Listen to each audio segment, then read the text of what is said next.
you. Thank you, Joe. Thank you, Jason. And thank you, Aman. I'm very, very excited about this series. And I wanted to ask everybody why they are excited about studying Art of War.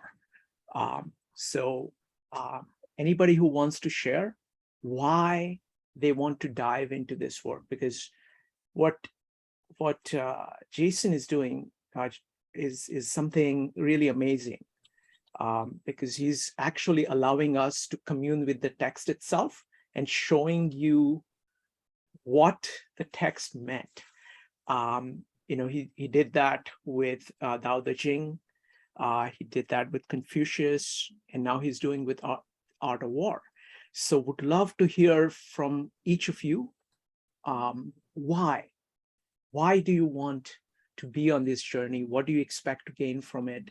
What you got from this particular session, just as a way of seeing the interest. So we'll go ahead and type exclamation mark if you'd like to share your thoughts.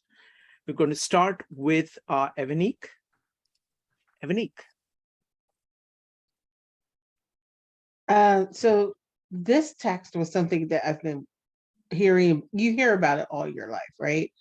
And I really wanted to have an understanding of it. And I think what Jason and Aman does by translating from English to Chinese, or Chinese to English, and doing their own translations, they give you an authentic feel. And I love the way Jason especially tries to get as close to the original as he possibly can, and then he explains it. So I participated in Tao Te Ching with Jason and Aman, and that was another one I wanted to study, and I got so much from that. So I'm looking forward to learning about this text. I've never read it. I read the whole book.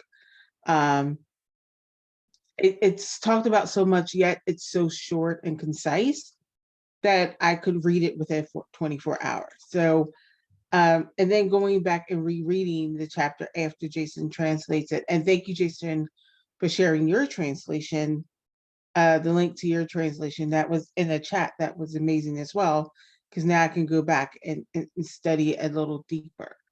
So that's why I wanted to do it. Wonderful. Thank you. Folks, would love to hear from as many of you as possible. Next up is going to be James, followed by Mark. James. Yeah, I'm really pleased about this because this is such an important text on management and planning and strategy, and so and of course Jason always smashes his translation. So I think this is a good way to study it, one chapter a week. Wonderful. Thank you. Next up is going to be Mark, Joe, Mike, Carly, and Maritza. Mark. So I just wanted to thank Jason and Aman again for doing a great job and a very interesting night, and everybody else as well, of course. I first heard about this in a movie a million years ago when I was a lot younger. And I saw, you could download it for free, and started reading it and lost interest somewhere in the middle. It's not long, but I still lost interest. And I always wanted to go back to it. And I think this is the perfect type of situation for me to get a lot out of it and to really understand it a lot better by being able to ask questions to those that. Oh, we lost your sound. We lost your sound. You said something about questions and there were no answers. Oh, sorry. Go ahead. How about now? Yes. Okay, great. Sorry about that. So yeah, it's such a great way to explore this, timeless work with people that actually understand it and put the time in to really kind of modernize the analogies. I'm really psyched that I'll be able to do this with this group. Thank you. Thank you. Thank you, Mark. Great to see you. Next up is going to be Joe, followed by Mike. Joe. Yeah, I'm ecstatic about this. I mean, I was really excited. I think that this is a text that is not only accessible but applicable in modern life. So I think that this is something we're going to get the context and the history, and we're going to get the translation from Jason. But as Mark had said, we're going to have some fantastic questions that really make you think. And I think, just a couple of them, one that we were just, what constitutes the victory, and we'll get into things like allocation of resources. That's one of the things that's talked about, and all the different,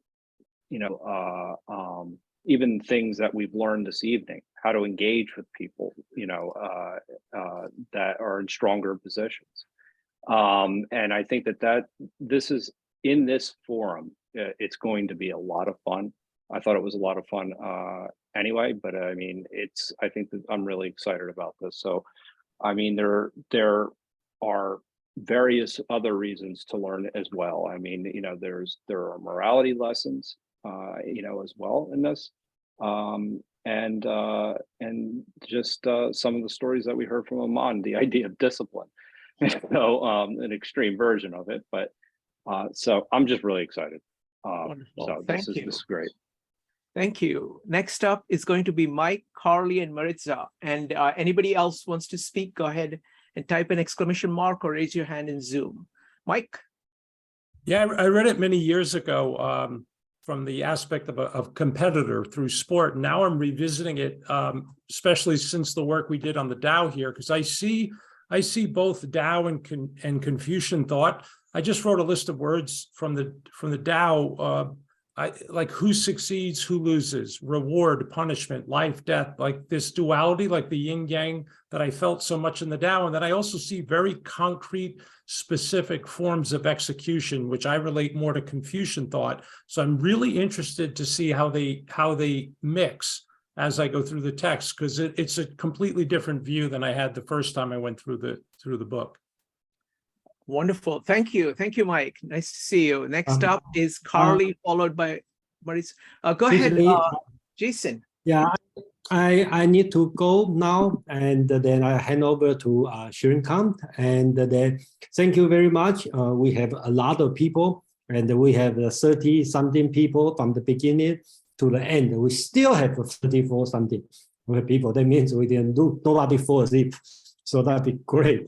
So thank you very much. And then one thing, just kind of answer Mike's question, comment. Please.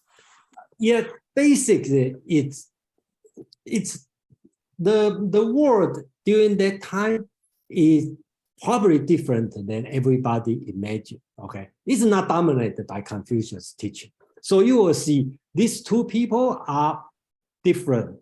Okay, they have the Lao Tzu in the Taoism, and they have other people we probably totally lost. So they all have the same goal. They want to resolve the current problem. Confucius is talking about, okay, the virtue, how to do this benevolence. Taoism is talking about retreat, okay, this self-content. But this guy, Sun Tzu, is talking about how to resolve the problem directly. So do they talk to each other? I don't think so. Okay, I think that they talk to each other probably 200, 300 years later during the warring state. That time they heard about each other. They probably don't argue each other. They criticize each other. Say, oh, Mencius say that it's wrong, blah, blah, blah, blah, blah, something like this. But during the time you can treat, they are separate. But anyway, we will have much more time to discuss for the following week. I want everyone to continue, and I will do the same work. Among and I will constantly make the input and welcome any kind of, you can commentary, suggestion, criticize about the translation. And a lot of times, as I said, I disagree with you, but doesn't mean Jason disagree with you or you are wrong. I mean, I stand in the point very close to the original text. Based my understanding, I disagree or not in the same opinion as your opinion. Okay, so that's my position at this moment. And also doesn't mean personally I believe so. That means as a translator, I stand very close to the text. That's the way I am thinking. Okay. So thank you, everyone. Good night, and then see you next week. Thank you, Jason. Thank you, Jason. Really appreciate it. And I really you, love Jason. what Jason is doing, because this is actually very, very rare. You know, we looked at work of Owen Barfield, and he talked about the difficulty of actually getting a sensibility of another time. That's the most valuable thing you can get. Because most people, when they go to the text, they actually just map what they have in their head with the text. So what they end up getting is just a slightly different version of what they already had, because that's all they look at. You really need to kind of stand with the text, kind of commune with the text, and try to see how they are thinking, because it's not only their positions, it is how they think about things that you should try, that is the most valuable thing. And that's what, thanks to Jason, we're all getting. So let's continue. Would love to hear why you are interested in Art of War. What do you expect to get from it? How was this one? We're going to go with Carly, followed by Maritza next. Carly. Well, thank you. I just have to re-emphasize what everybody else has already said. I'm excited about this particular venue of being able to read line by line, being able to have Jason and his expertise in the translation be so close to the original and expounded on what we know today. And in modern language. I've read this particular Art of War 3 different times in my life, and now I'm getting something different out of it, simply because of not only the other philosophies we've studied recently and the methodology in which now I'm reading each word, that it might have different meanings to it. Just a depth that's really, really exciting. So what I expect to get out of it is just, I don't know, more. This is fantastic. Thank you all for being here. Thank you. Thank you, Carly. Next up is Maritza. Hi, I just was thrilled with the multi-translations that we did for Dao De Ching. So being able to do this again with the Art of War is fascinating, because the Art of War is quoted or misquoted in a lot of modern things, but the actual focus on the entire works doesn't necessarily happen. Like, the Art of War is not something that was presented to me in schooling at all. So, it's something I had read on my own just out of curiosity. So I really like the idea of kind of doing a deep dive into it from several angles, looking at the different translations and the absolute care that Jason takes in the literal translation. It allows us to kind of turn it over and see all the different facets, but also what was coming out. And I already saw it today, so I look forward to seeing it more, is, people pondering it from not solely a tactical perspective, but also a philosophical or personal versus societal. And so it's, to me, that the mark of a truly great piece of art is the ability to withstand such scrutiny, and for so many from so many walks of life to see that and find value. So I'm here. I'm going to enjoy the ride. Wonderful. Thank you. Thank you. So next one is going to be Karen, and then I have a more difficult question for everybody. Karen, go ahead. Okay, hi. So my answer is similar. It was never on any of my reading lists in school. It's always been on my personal list. It's always come up in conversation with groups when we've studied other stories, other texts. And not only do I think about it when another war breaks out, the older I get, the more I think about, what's happening in our society. What if we had a civil war? What are the logistics of all that? So I do think of it in literal terms, but also in terms of strategy. Where else do we use it in all aspects of life? Is it sports? Is it business? Is it personal relationships? And I think it's really neat to think about. Wonderful. Thank you. Thank you, Karen.